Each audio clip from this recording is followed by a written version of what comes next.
নমস্কার বন্ধুরা, আমাদের ইংরেজি সাবজেক্টে যদি তোমরা 25+ স্কোর করতে চাও তাহলে প্যাডাগোগি সেকশনটা খুব ভালোভাবে তোমাদের পড়তে হবে। এবং ওই প্যাডাগোগি সেকশনের যে রিমিডিয়াল টিচিং আছে সেই রিমিডিয়াল টিচিং থেকে আজকে কিছু প্রশ্ন আমরা এখানে আলোচনা করব। সেই প্রশ্নগুলো ছাড়াও আমরা চেষ্টা করেছি কিছু এমসিকিউ প্রোভাইড করতে। ঠিক আছে, তো প্রথমে প্রশ্নগুলো তোমরা শিখে নেবে এবং পরবর্তী সময়ে তোমরা কী করতে পারবে, যে এমসিকিউগুলো আছে সেগুলো থেকে তোমরা প্র্যাকটিস করতে পারবে। তো আমাদের রেমেডিয়াল টিচিংয়ের প্রথম প্রশ্ন যেটা হচ্ছে সেটা হচ্ছে হোয়াট ইজ রেমেডিয়াল টিচিং।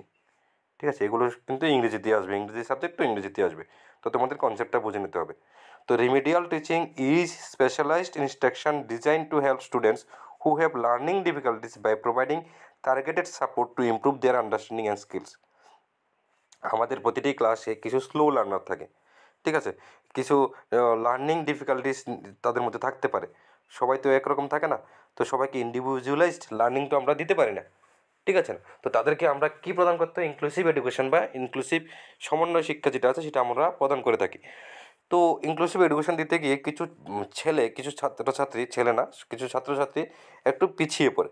তো ওই পিছিয়ে পড়া ছাত্রছাত্রীদের একটু এগিয়ে আনার জন্য ওদের জন্য ইন্ডিভিজুয়ালাইজড এডুকেশনাল প্রোগ্রাম আইইপি নিয়ে একটা ক্লাস আমরা করে থাকি, যেটাকে আমরা বলি রেমেডিয়াল ক্লাস বা রেমেডিয়াল টিচিং, যেখানে প্রত্যেকটা শিশুকে তাদের নিজস্ব ক্ষমতা অনুযায়ী আমরা কী প্রদান করে থাকি, তাদের শিক্ষা প্রদান করে থাকি।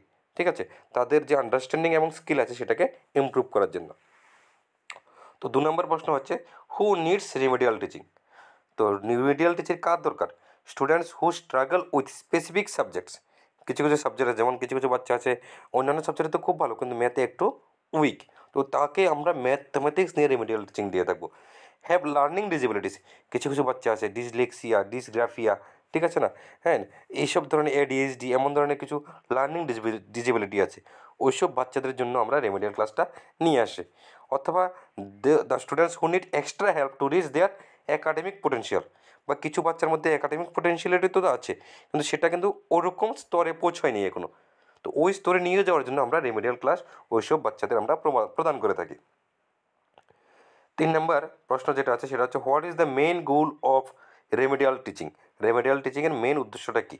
তো এটা আনসার হচ্ছে টু ব্রিজ লার্নিং গ্যাপস, অন্যান্য বাচ্চাদের সঙ্গে তাদের যে লার্নিং গ্যাপটা আছে সেই গ্যাপসটাকে ফুলফিল করা, সেই গ্যাপটাকে ফুলফিল করা and help students achieve the required competencies levels, এবং প্রত্যেকটা বাচ্চাকে আমাদের সাহায্য করা তাদের যে লেভেলটা আছে, তাদের যে কম্পিটেন্সি লেভেলটা আছে সেই লেভেলে ওদেরকে পৌঁছিয়ে দেওয়া। 4 নম্বর প্রশ্ন name 2 methods used in remedial teaching. একটা তো আমি একটু আগে বলেছি, সেটা হচ্ছে ইন্ডিভিজুয়ালাইজ ইনস্ট্রাকশন, প্রত্যেকটা বাচ্চার জন্য আলাদা আলাদা ইনস্ট্রাকশনের মাধ্যমে রেমেডিয়াল ক্লাসে আমরা প্রদান করি। রেমেডিয়াল ক্লাস এমন নয় যে সবগুলো বাচ্চাকে আমরা প্রদান করে থাকবো, না, যেসব বাচ্চারা একটু স্লো লার্নার তাদের জন্য, যেসব বাচ্চাদের একটু লার্নিং ডিজেবিলিটি আছে ওইসব বাচ্চাদের জন্য, যে বাচ্চারা তাদের পোটেনশিয়ালিটির পর্যন্ত পৌঁছাতে পারছে না ওইসব বাচ্চাদের জন্য আমরা রেমেডিয়াল ক্লাস প্রদান করি, এবং সেখানে ইন্ডিভিজুয়ালাইজড ইনস্ট্রাকশনের মাধ্যমে আমরা পড়াতে পারি। কিন্তু আমাদের নর্মাল ক্লাসে আমরা ইনক্লুসিভ ইনস্ট্রাকশন আমরা প্রদান করে থাকি, এটা মনে রাখবে। আর যে রেমেডিয়াল টিচিং আছে সেখানে আমরা ইন্ডিভিজুয়ালাইজড ইনস্ট্রাকশনটা ফলো করে থাকবো।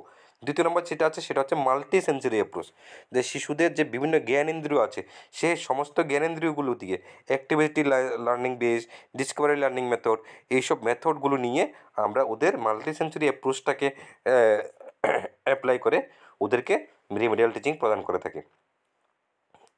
5 নম্বর প্রশ্ন how does remedial teaching differ from regular teaching. Remedial টিচিংটা রেগুলার টিচিং থেকে কীভাবে তফাৎ, সেটা বুঝতে পারলে কিন্তু তোমাদের কনসেপ্টটা অনেকটা ক্লিয়ার হয়ে যাবে। তো remedial teaching focuses on addressing specific learning difficulties. Remedial teaching focuses on addressing specific learning difficulties with personalised strategies, while regular teaching follows A standard curriculum for all students. যেটা আমি বলেছি, রেগুলার ক্লাসে আমরা inclusive instruction, সবার জন্য একই রকম instruction একই রকমভাবে তাদেরকে পাঠদান করে থাকি। কিন্তু তোমার যে রেমেডিয়াল টিচিং আছে সেখানে ইন্ডিভিজুয়ালি যার যেটা প্রয়োজন, যেখানে প্রয়োজন সেখানে সেভাবে আমরা প্রদান করে থাকি।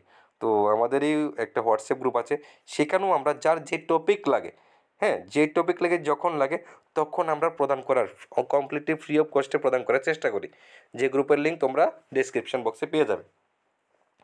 আমাদের পরবর্তী প্রশ্ন, what role does a teacher, 6 নম্বর প্রশ্ন যেটা আছে সেটা দেখতে পারো। What role does a teacher play in remedial teaching? Remedial টিচিংয়ে টিচারের বা শিক্ষকের কী ভূমিকা আছে? তো রিমিডিয়াল টিচিংয়ে শিক্ষকের কী ভূমিকা আছে? A teacher identifies learning difficulties, provides টেইলর্ড support and monitor students progress. একজন শিক্ষকের প্রথম ভূমিকা যেটা আছে সেটা হচ্ছে এই প্রবলেমটাকে আইডেন্টিফাই করা। আমরা যদি আমাদের সমস্যাটাকেই না জানি তাহলে এটা সমাধান কোত্থেকে পাবো? প্রথমে সমস্যাটাকে আমাদের চিহ্নিত করতে হবে। দুঃখিত। তো সবার আগে টিচারের ভূমিকা হওয়া উচিত যে লার্নিং ডিফিকাল্টিস যেগুলো আছে সেগুলোকে চিহ্নিত করা এবং ওই ডিফিকাল্টি, নির্দিষ্ট ডিফিকাল্টি অনুযায়ী টেইলর্ডভাবে, মতলব ইন্ডিভিজুয়ালি সবার জন্য আলাদা আলাদাভাবে। যেমন একটা টেলরের কাছে যে কেউ যদি শার্ট সিলাতে যায় বা প্যান্ট সিলাতে যায়, তার নির্দিষ্ট সাইজ অনুযায়ী আমরা সিলিয়ে থাকি, তো সবার জন্য আলাদা আলাদা হয়। সেরকমভাবে টেইলর্ড মেথডের মাধ্যমে আমরা আলাদা আলাদাভাবে প্রত্যেকটা বাচ্চার জন্য যে সাপোর্ট প্রদান করে থাকবো এবং বাচ্চাদেরকে মনিটর করবো যে তারা ডেভেলপমেন্ট হচ্ছে কিনা। অবশ্যই ডেভেলপমেন্ট হবে, সেটাও আমাদের ডেভেলপমেন্ট প্রোগ্রেসটাকে আমাদের কী করতে হবে? আমাদের মনিটর করতে হবে। পরবর্তী প্রশ্ন, why is early identification important in remedial teaching? Remedial টিচিংয়ের জন্য আর্লি আইডেন্টিফিকেশান, আর্লি আইডেন্টিফিকেশান তথা বাচ্চাদের চিহ্নিতকরণ, খুব দ্রুত চিহ্নিতকরণ কেন প্রয়োজন? দেখো, আমরা যদি খুব দ্রুত চিহ্নিত করতে না পারি অ্যাজ এ শিক্ষক, তাহলে অ্যাজ এ টিচার, তাহলে আমরা ওদেরকে ওই সাহায্যটা করতে পারবো না। ওই স্ক্যাফোল্ডিংটা বায়োস্কের মধ্যে যে যে স্ক্যাফোল্ডিং আছে, ওই স্ক্যাফোল্ডিংটা ওদের প্রদান করতে পারবো না। সেই জন্যে এটা খুব প্রয়োজন। এটা আছে early identification helps prevent long term academic struggles by addressing learning difficulties at any early stage. আমরা যদি ক্লাস 1-এ থাকতে বা 2, 3, 4-এ থাকতে যদি ওদের যে ম্যাথামেটিক্স নিয়ে যে একটা ভয়ভীতি আছে বা লার্নিং ডিফিকাল্টিস আছে, এটা যদি দূর করে দিতে পারি প্রাইমারি সেকশনে, তাহলে ভবিষ্যতে গিয়ে ওর কোনো প্রবলেম হবে না। সেই জন্য আর্লি আইডেন্টিফিকেশনটা খুবই প্রয়োজন। পরবর্তী প্রশ্ন 8 নম্বর, give one example of a remedial teaching strategy. তো রেমেডিয়াল টিচিং স্ট্র্যাটেজির যে একটা স্ট্র্যাটেজি আছে সেটা হচ্ছে using phonics based instruction for students struggling with reading. কে খুব পড়তে পারে না, সঠিক উচ্চারণ করতে পারে না, ঠিক আছে? আচ্ছা, যারা সঠিক উচ্চারণ করতে পারো না তাদেরকে বা সঠিকভাবে পড়তে পারো না, তাদের যে লার্নিং ডিসেবিলিটি এটা কোনটা? এটা ডিসলেক্সিয়া, ডিসগ্রাফিয়া বা কোনটা হতে পারে? সেটা তোমরা কমেন্ট বক্সে জানাবে। তো লার্নিং ডিসেবিলিটিস রিডিং ডিসেবিলিটির কারণে তাদের যে প্রবলেমটা হয় সেটার জন্য কোন স্ট্র্যাটেজি আমরা ইউজ করব? সেটার জন্য ফোনিক বেসড ইনস্ট্রাকশনটা আমরা ইউজ করে থাকবো। পরবর্তী প্রশ্ন, what is the importance of feedback in remedial teaching? তো ফিডব্যাকটা কেন জরুরি? Feedback help students understand their mistakes and improve their learning. তো বাচ্চাদের ইন্ডিভিজুয়ালাইজড ইনস্ট্রাকশনের সঙ্গে সঙ্গে বা অন্যান্য স্ক্যাফোল্ডিংয়ের সাহায্যে যে আমরা পাঠদান করে থাকি রিমিডিয়াল ক্লাসে, সেটার সঙ্গে সঙ্গে আমরা মনিটরও করি। মনিটর করার পর ওদের মধ্যে যদি কোনো ভুল ত্রুটি দেখে থাকি তাহলে তাদের কী করি? আবারও স্ক্যাফোল্ডিং করি। কিসের মাধ্যমে? ফিডব্যাকের মাধ্যমে। ওদেরকে ফিডব্যাক দিই, মতামত দিই, ঠিক আছে? মতামত দিয়ে ওদেরকে বলি, বাবা এইভাবে করবে না ওভাবে করো, দেখবে আর একটু ডেভেলপ হতে পারে, ঠিক আছে? তো আমাদের আজকের এই ভিডিওর রেমেডিয়াল টিচিং থেকে শেষ প্রশ্ন তথা how can technology help in remedial teaching? তো এটা হচ্ছে digital tools and apps can provide interactive and personalised learning experience for struggling students, ঠিক আছে? সেই জন্য আমাদের যে গভর্নমেন্ট, ভারতীয় সরকার এবং ত্রিপুরা সরকার বিভিন্ন মাধ্যমে বলতে সামাজিক মাধ্যম হোক বা অনেক স্কুলে কিন্তু টেলিভিশনও প্রদান করছে, অনেক স্কুলে ডিশ টিভি প্রদান করছে, অনেকগুলো অ্যাপ যেমন দীক্ষা এমন টাইপের অনেকগুলো অ্যাপ আছে। এই অ্যাপগুলোর মাধ্যমে বাচ্চাদের, ঠিক আছে, টেকনোলজিটাকে ইউজ করে বাচ্চাদের পাঠদান করার সুযোগ করে দিচ্ছে। এর থেকে আর কী দেবে সরকার? তো এইগুলো সবগুলো প্রদান করছে। আমাদের কাজকে শিক্ষকের ভূমিকা হচ্ছে ওদেরকে ওইখানে ওই জায়গাতে পৌঁছিয়ে দেওয়া এবং স্ক্যাফোল্ডিং তাতে সাহায্য করা, ঠিক আছে?